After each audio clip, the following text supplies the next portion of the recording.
Very good. Okay. Hi, everyone, and welcome to the MS Delta Virtual Charity Fair. We are so glad you all could join us, and we have some wonderful organizations joining us today. I'm Pamela Wood. I'm your Associate Director for the state of Louisiana. I'm joined by my lovely co-host and partner, Melanie Holden for MS Delta. All right. Hello, everyone. So we are so excited that you're able to join us today. You know, the CFC has been a tradition for over 59 years. We're going into our 60th year of operation. And in that amount of time, you, as the federal worker population, have actually donated over $8.4 billion to our charities. And so not only, again, has this been tradition, but this year is no exception. In fact, we have over 6,000 charities for you to choose from. And today we are excited to have 6 of those charities that you're going to hear from in just a few minutes. And so our 6 charities are going to talk with you today about what 2020 has been for them, maybe some challenges. They're going to talk about what their organization does, and then what their goals are, what they're looking forward to in 2021. So of course, your generous dollars are going to help support their mission and their cause. And we couldn't be more thrilled today to have our 6th guest with us. So without further delay, Pamela, let's go ahead and start hearing from our guest. Absolutely. Let's start with the lovely Curti Kalsa from the Alzheimer's Research and Prevention Foundation. The floor is yours, Curti. Thank you so much. Thank you again for inviting us. I want to acknowledge all the key workers of the CFC campaigns and this particular campaign, Melanie and Pamela. Thank you for all your help. I also want to say that, first of all, our hearts and prayers goes out to all those affected by COVID and all the essential workers that are keeping us going, of which many are CFC employees. So very, very special thanks to you. So 2020 has been a challenging year for our organization, as I'm sure for most charities and most of us here today. I'm the CEO of the Alzheimer's Research and Prevention Foundation. Our CFC number is 12166. And our mission has been to prevent Alzheimer's disease by funding integrative medicine research, providing educational outreach and professional trainings to healthcare providers.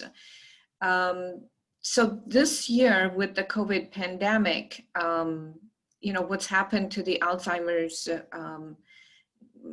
field is that, of course, many people with Alzheimer's and those families have suffered tremendously from COVID and the isolation and the, you know, overall insecurity of healthcare.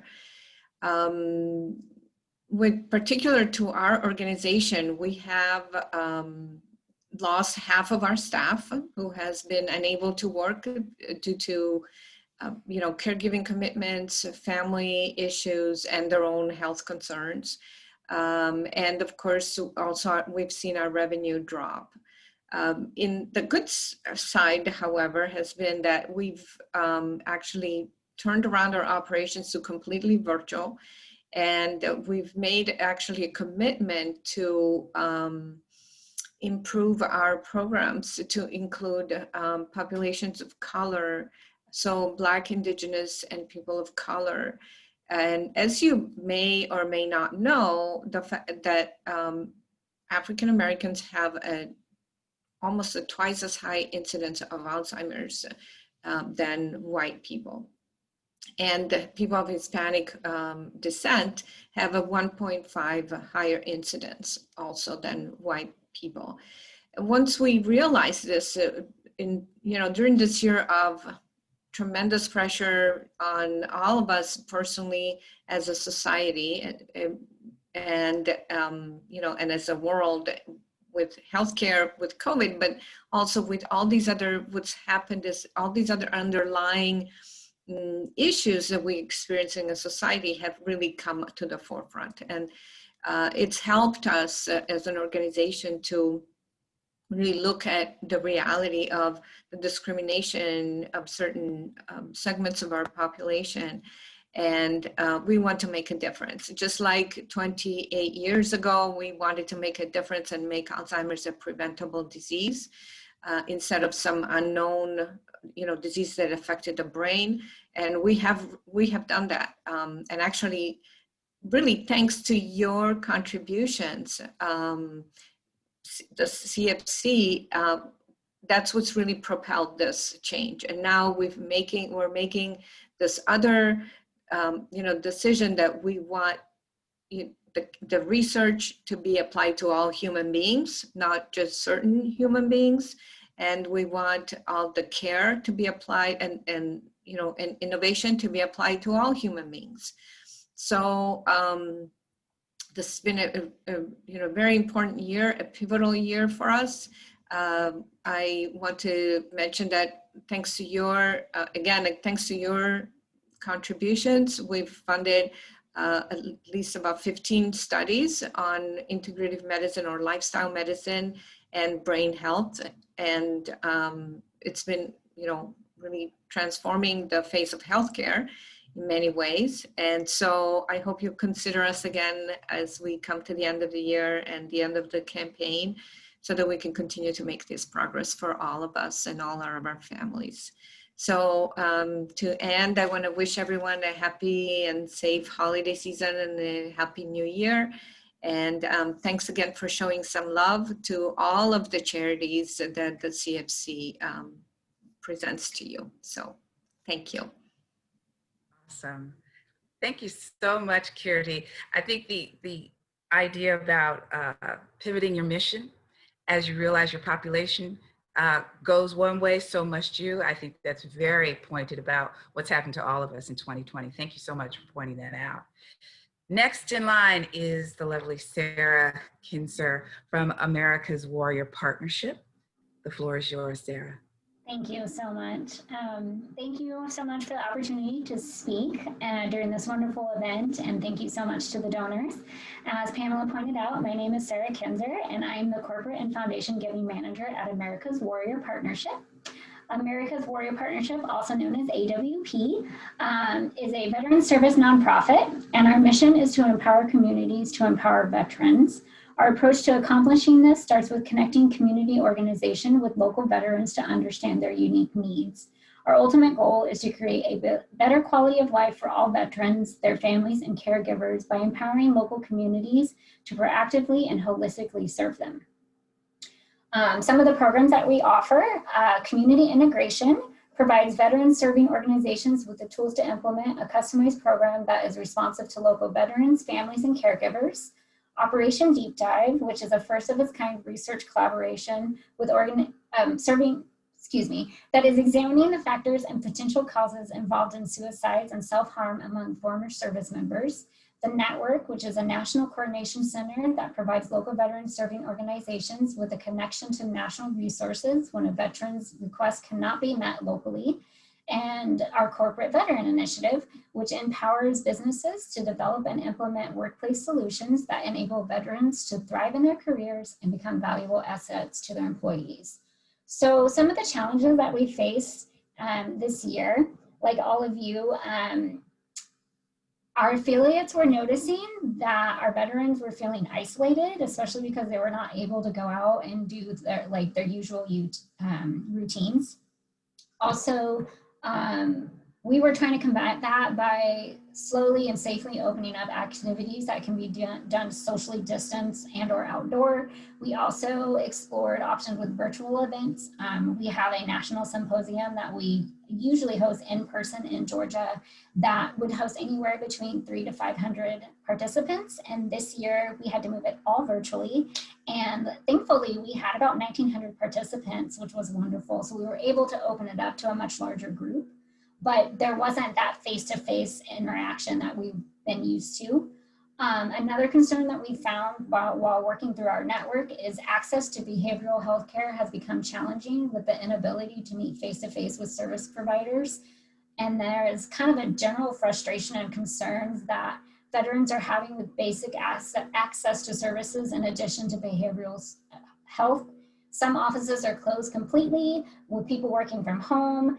Some people have reduced their hours or their days that they're working. You can't always reach someone, especially if they are working from home. It's just not as stable as it used to be. So they're finding that to be a challenge. But we also we've had a couple of successes. So we had a gentleman, combat deployed Navy veteran. His home burned down and he was living in a hotel. So this was right when COVID hit. He had a housing voucher from the Housing and Urban Development Veteran Affairs program, but he couldn't be placed in a home due to COVID-19 and the limited services they were offering. But we were able, through our network, to find some national partners who provided him with financial assistance and agreed to pay for his hotel on a monthly rate until he was able to use that voucher. So we are seeing some successes.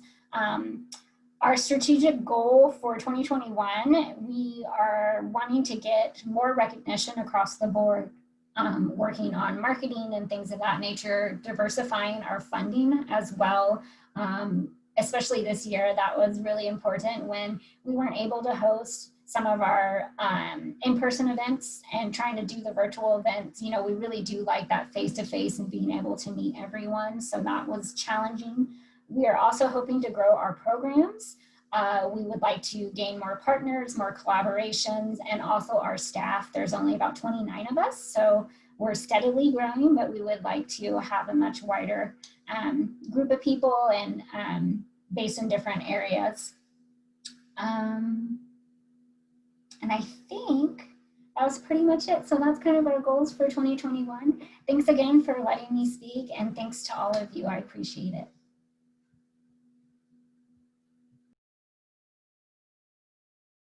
Guess who was on mute? Thank you so much, Sarah. I really appreciate that. I think you really honed in on the fact that isolation is at a pandemic level. And so addressing that has been key for just about everybody, but especially for those you service in your niche. So thank you so much for joining us and giving us that info. Okay, next up we have Jimmy Tai, and he is from Build a School Foundation. Jimmy, the floor is yours. Thank you, Pamela. Thank you, Melanie. Thank you so much for hosting the event. And I would like to say thank you to all our partner charities. I really admire all the work that you do. Wonderful. Now, imagine that you hold a pencil for the first time in your life at 10 years old. And imagine at 20 years old, your first English words were Coca-Cola. And this is the story of our builders of Build School Foundation. We are refugees from Vietnam. After the Vietnam War, we got a chance to come to America. And that's where we got our second chance. And with education, we be able to make a life for ourselves from all the changes in the culture, in the language, in the financial situation. And change is something is so inherent in our foundation.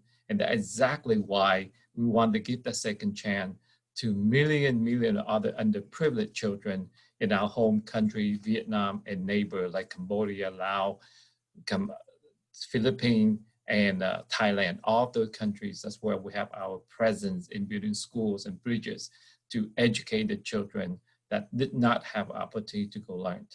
Now, 2020, it's just like any other organizations out that you heard, we have all the challenges. And yet, we still try to achieve what we set it out, which is 10 schools every year. And in 2020 and up to date, we hit 13 projects with our, let's show the resilience of our organization, of all our volunteers. 100% of all our volunteers and even our staff are completely volunteer. We do all of this because this is a passion, it is a compassion that we will give back to the countries and to other people that we want. And we just quick highlight in 2020, we built 8 schools and bridges in Vietnam and in the Philippines.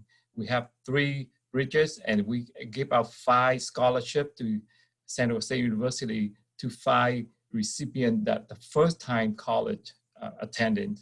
And on top of that, our schools that we built in Vietnam, when they heard the COVID hit so hard in America, they make masks for us and they donate 10,000 masks to us. So these are the masks that we got from Vietnam that flew all the way here to America, and we'll be able to distribute it to all the hospitals in the US. So that we can see that they don't just take from us, but when you educate people, they will have the opportunity to give back to the society.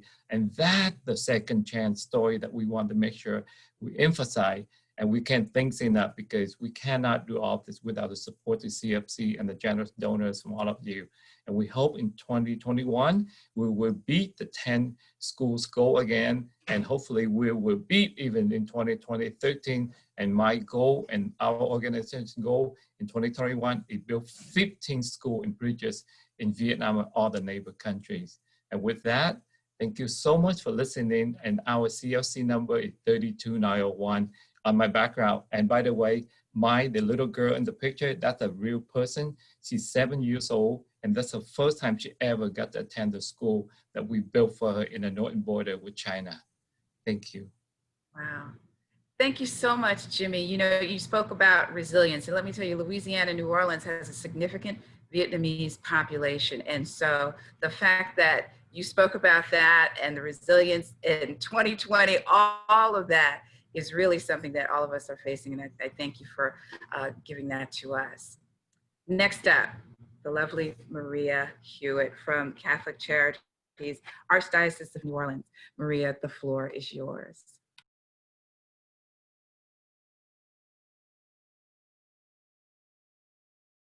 I think Maria might be frozen right now. Yeah, she does look like she's frozen. Yeah. So what I'm going to do is move on to, let's see, Maria Bradshaw from Friends of Children's Hospital, and let you have the floor. Erica, I'm so sorry, Erica. You can call me Maria if you like. Anything works. Just as long as we represent the children in Mississippi, as well as, it's not only Mississippi that we welcome children from all over from, it's the surrounding areas as well too, but I'll get into that in a minute. But as an introduction, I am Erica Bradshaw, the development manager for Friends of Children's Hospital. We are the fundraising vehicle for the state's only child hospital in Mississippi. Not only do we specialize in patient needs, we also help provide comfort to the families as well. So things you don't think about. If you go to a hospital, you may want to watch TV in your patient room. Well, Friends of Children's Hospital is responsible for providing the Sonos entertainment system in each of the patient rooms, if you will. So having those little components touched along the way really go a long way, especially with children, being able to watch Mickey Mouse or any other show that would help a child get their mind off of needles, machines, surgeries, CT scans, and so on. So it brings the home into the hospital is what we like to focus on. Some of the people that come to the hospital, they may be there in and out. Others may be there for weeks on end. So being able to be a living room atmosphere for family time is something that we really take as the forefront of the experience there to help the families be comfortable. So with COVID, first and foremost, thank y'all for inviting us today. Y'all been a pleasure to work with. And thank you to everybody on this call for giving us your time and your attention today. And to each of the other nonprofits here, it's just a phenomenal panel of people that y'all have and a really tough decision to make. So, why not choose just all of them, right? What I wanted to talk about was the adaptation that we've taken on since COVID-19. Unfortunately, the hospital setting would be your primary setting for restricted and limited access abilities to ensure the safety of not only the patients and families there, however, also for the healthcare workers. So during this time, we have had limited opportunities for parents, guardians, family members to visit. We're keeping it pretty close-knit and tight over there. Typically one time or one person in and out with a child, just real limited there, which as you can imagine, that's an emotional strain. not only on the child, but also on that person's or that child's caregiver as well too, whether it be a grandmother, a parent, so on and so forth. So that's been very upsetting. As you can imagine, if say you have a child and only you or blank can go visit with that child, that's hard. So those are hard decisions. So during this adaptation, aside from the hospital limits on guests, we've been unable to take major donors on tours, which is unfortunate because in 2016, we launched a $180 million campaign to be an addition to the Batson's Children's Hospital. We, Friends of Children's Hospital, said we would raise $20 million of that. Positive news is it opened to the public on November 2nd.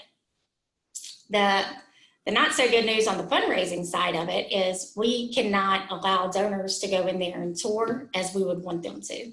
So we have large corporations that may have a panel of 4 or 5 people that need to see a project before they can fund a project. So not being able to gather within that atmosphere is difficult. It's leaving us to a new opportunity of virtual, but as you can imagine, when you're in a place like that, you see, smell, hear, and it's just better to be in that atmosphere for major donors as well too, and overall awareness. People want to see it. They want to know what's different about it, how it's gotten better, and it has. It's 340,000 square feet. The new space is called the Kathy and Joe Sanderson Tower of Children's in Mississippi's Hospital. Due to COVID, we have canceled the big Over the Edge event that we have each year that generates close to $150,000 annually. That's where you rappel down a large building and you're kind of on that wire, jumping down the side of the building on that harness.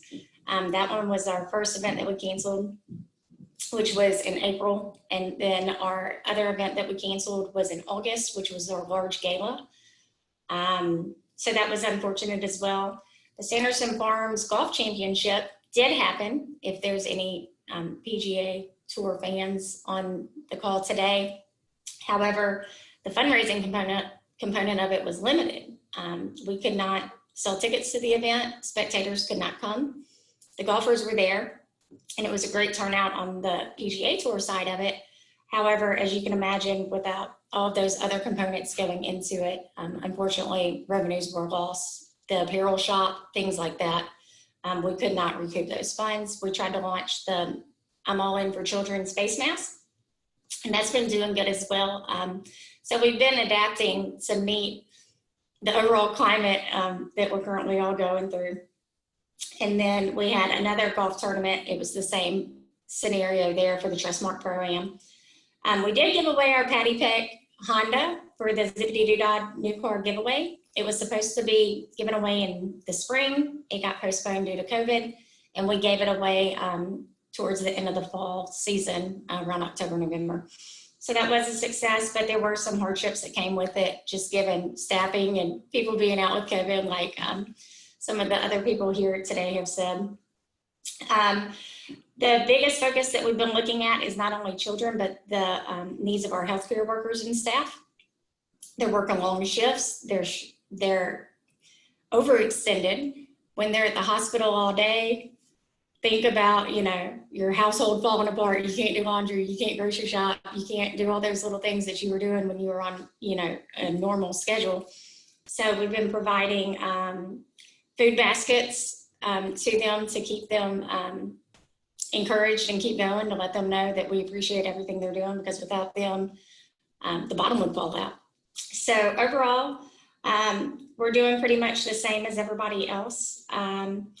Another hindrance that we're having, we like to tell stories a lot and talk about the patients, and we just do not have the capabilities to interact with the patients to get their stories out there, which in turn, we feel as if we may be letting our donors down, because we want to share as many stories and let people know why we do what we do and who we're helping. And unfortunately, we just don't have the resources to get to that right now. So overall, thank you all for having me today. Our CFC number is on my icon, but if you want to write it down, it's 19835. We welcome all states, but we specifically hub Mississippi children is the largest impact, and the borders of our surrounding states as well, because we're closer by in proximity. But any and all help is appreciated. I thank you all. Thank you so much, Erica. Having been a major gifts officer, I understand your struggle, and I understand how if you make this connect on this virtual fair, it actually allows those in the CFC to kind of stand in the gap for the things that you would normally do person to person. So I appreciate giving us the details of that. And guess who's back? After much hard work to get up online, the beautiful Maria Hewitt. Go ahead, Maria. Thank you. I think one of the things I first may ask for as part of the new year is seamless wireless service in my office. So definitely an upgrade for my technology at least would be great. So thank you all for having me today. And I'm honored to be among such great organizations that are working to help the community along the Mississippi Delta region, and for you all putting this on. The funds that are raised through the CFC are important to our overall fundraising stream and the 24 programs that we have at Catholic Charities. So the programs that we have at Catholic Charities run the gamut from pregnancy services all the way to dealing with senior food insecurity and senior adult day health care and everything in between. So immediately in March, when the pandemic hit New Orleans, we activated our disaster plan and immediately went into triage mode to deal with the folks who had lost their jobs as a result of the stay-at-home orders in the city. So because New Orleans is a tourist town, we rely heavily on the hospitality industry, and a lot of those impacts were felt with folks losing their jobs due to restaurants closing and those sort of things. So what we did at that time was sort of start addressing the needs of the folks who might need assistance with utilities or with rent. And we activated our case management plan to bring them in and assist them with the long-term transitioning of new employment options and helping stabilize their family homes. One of the things we also did in addition to that was open a food pantry that we operate solely with funds from Catholic Charities and food donations from communities. When the food donations are not sufficient enough to meet the demand of the public, we will buy the additional food items in order to make sure that we have enough food items to give the folks who are coming. We have seen a steady increase in the folks who are coming to our food pantry, and one of the things I'm very happy to say with the food pantry is that we do not ask for any income requirements as part of the food pantry. We understand that folks will have that food insecurity at different points of their journey this past year, and we want to be able to address the folks who might have a short-term food insecurity issue and the long-term food security issues. One of the things if you're in Louisiana, you know that we were hit with a record number of hurricanes this year. So at first we were not in the direct sites of hurricanes, but we did have a number of hurricanes go towards the southwest part of the state. As a result of that, we had 10,000 evacuees from Lake Charles end up in New Orleans hotels, and we were part of the triage system at the convention center, assisting those folks with food, referrals, enrollments in different programs such as DSNAP and the DCFS benefits that are here in the state. Currently, there's about 800 families still left in hotels in New Orleans, and right now we're assisting them from moving from that crisis stage to evaluating their potential for staying in the city and placing them in the appropriate job openings and residences. So that's an ongoing thing. What we did with our existing programs was with our 5 Head Start programs, we went digital, operated a Facebook page, and where there was a digital divide between families and children, we opened up our reserves and provided those children with not very fancy, but basic ability for them to interact with their early Head Start programs. So that's ongoing. With our adult day health care center, we took the CNAs and sent them to our seniors' homes. So those seniors were able to still receive physical therapy, occupational therapy, and food service delivered to their homes. And we have about 160 seniors that participate in that program, and they've been receiving care at their homes and medical assistance at their homes since the start of the pandemic. One of the things that we're looking at with regards to the next year is sort of moving beyond the COVID fog and learning to exist in the new COVID normal, the pandemic. Even though the vaccine is rolling out, we still have folks that are impacted in the hospitality tourism industry, and that's going to be an ongoing thing until things normalize, I guess, under the vaccine rollout. So we've seen an increase not only in folks who are coming for workforce assistance, but we've seen an increase in our domestic violence calls, in our services for pregnant women who can't afford things, our mental health services, and all of these things we like to provide at a sliding scale aspect of it. So the donations really help us to be able to continue to provide that service to the individuals who couldn't afford it otherwise, and look at the holistic approach of how we're treating folks who are in crisis. So what we're really looking at for 2021 is increasing our sustainability with those programs and possibly increasing our service delivery to reach more people across all the 8 civil parishes that we impact in New Orleans. And thank y'all for having me and for putting up with my technology issues. Maria, thank you so much for all that you all do for standing in the gap in terms of food deserts, food insecurity. I mean, you had an armload list of things that you all are doing, and so we're just thankful that you were able to join, regardless of the poor internet. It's New Orleans. I live It here, is. I get it. And finally, last but not least, is the lovely Jeanette Bryant at the Civil Rights Museum in Memphis, Tennessee. Please take the floor. Thank you, Pamela. Thank you, Melanie. Thank you for hosting this. Thank you to all of the amazing organizations that have gone prior. I just want to celebrate all of you and all of the amazing work that you guys do. The Alzheimer's Association, I actually partnered with my cohorts last year to work with the association here in Memphis. So that's kind of dear and near to my heart. So I really appreciate that. And just for all of the work that you guys do. And I'm just really grateful for the community of individuals that you all are. So as she mentioned, I am with the National Civil Rights Museum here in Memphis, Tennessee, which is located at the Lorraine Motel, the assassination site of Dr. Martin Luther King Jr. I am the Senior Development Officer of Corporations and Foundation Relations there. And 2020, as everyone knows, has truly been a year for everyone. We started off the year on a high note with King Day, with over 10,000 visitors on our campus, and March hit, and here we are. We had to furlough half of our staff, which was heartbreaking, and the rest of us were sent home, which is where I am, working from home. We had to reconfigure. As I saw so many of the words used today, where we had to pivot, adapt, reimagine, those became the mantras of 2020 for many of us. And we found ourselves in those places all over.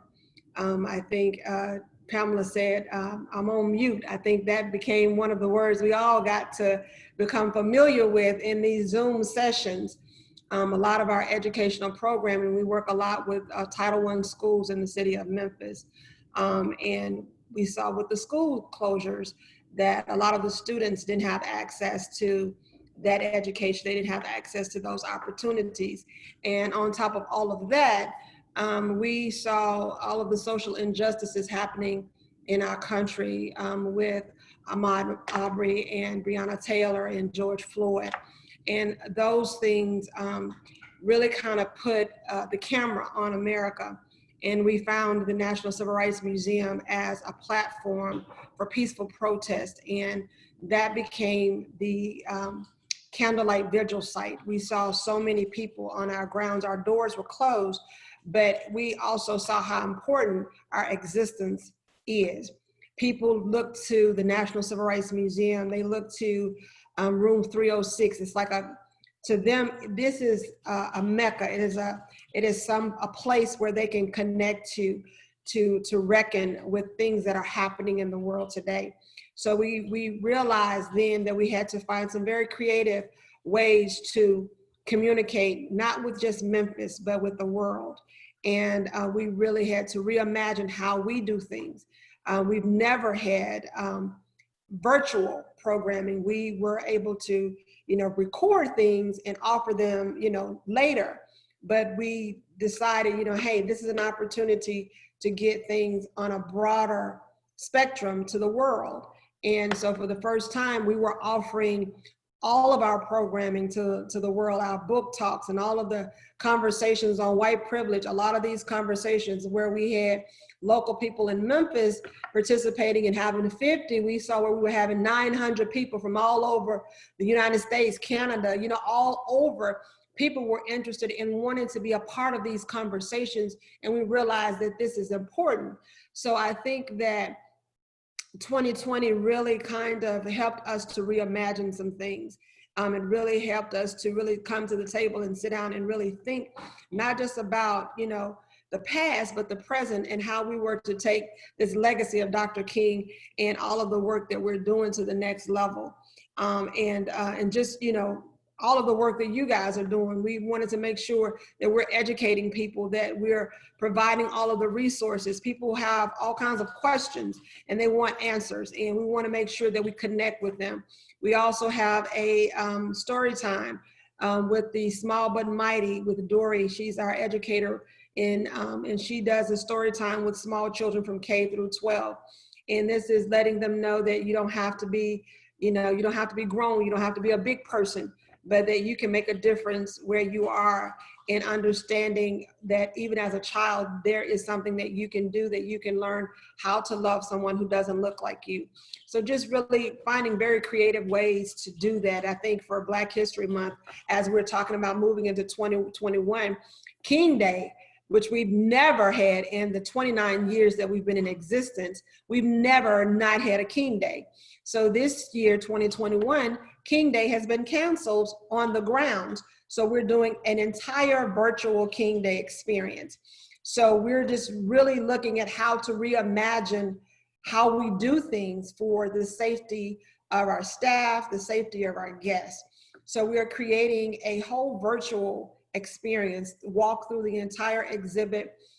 We are the first to have the Green Book exhibit on display at our museum from Smithsonian. So we're walking through all of those things. We'll have some entertainment, but we're also trying to include our children in the Small But Mighty experience, as well as having an opportunity to create 8 series during Black History Month of interaction with schools and classrooms, so that they can actually be able to participate in our educational programs and tours during Black History Month.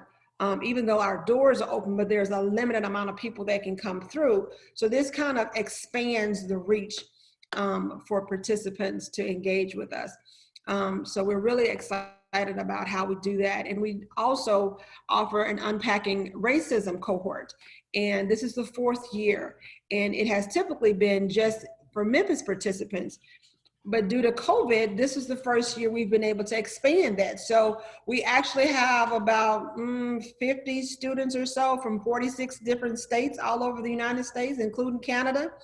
And it's all virtual. So this is a great, I think, there are some downsides, but there are some silver linings to, I think, everything that happens. And this has been, some interesting things that have happened during this time. And so we really do look for the extra support, because we went from 300,000 visitors a year down to you know, way past that, because we looked at our numbers last week and we were like, oh my God, we had how many people come through the doors? 300. Like, oh my God, we're gonna close again. So, you know, we really do, like, you know, everyone has said, we really, you know, every support that we can get from, you know, our community really does help to sustain us, not just for today, but for future generations, and just for the work that continues to be done, and it needs to continue past our lifetimes. And so we definitely appreciate each and every one of you. As Erica said, I know you all have huge decisions to make about which organizations to support. So I just think you should support all the organizations, because they're all important. But we definitely thank each of you for taking time out of your schedules and taking time out of your day to Zoom in with us today and hear what we had to say. And thank you so much for having us here today, Pamela and Melanie. Thank you so much. Awesome. Hey, Jeanette, thank you so much. I think that's a great ending in terms of civil rights. We are talking, all 6 organizations actually deal in the civility of rights of people. And so this is a wonderful way to really say everything that you all do are reflective of getting civility into our lives for those that you service, from our veterans to those with Alzheimer's, those with food insecurities for Catholic Charities, building a school foundation for children who may never have had the opportunity.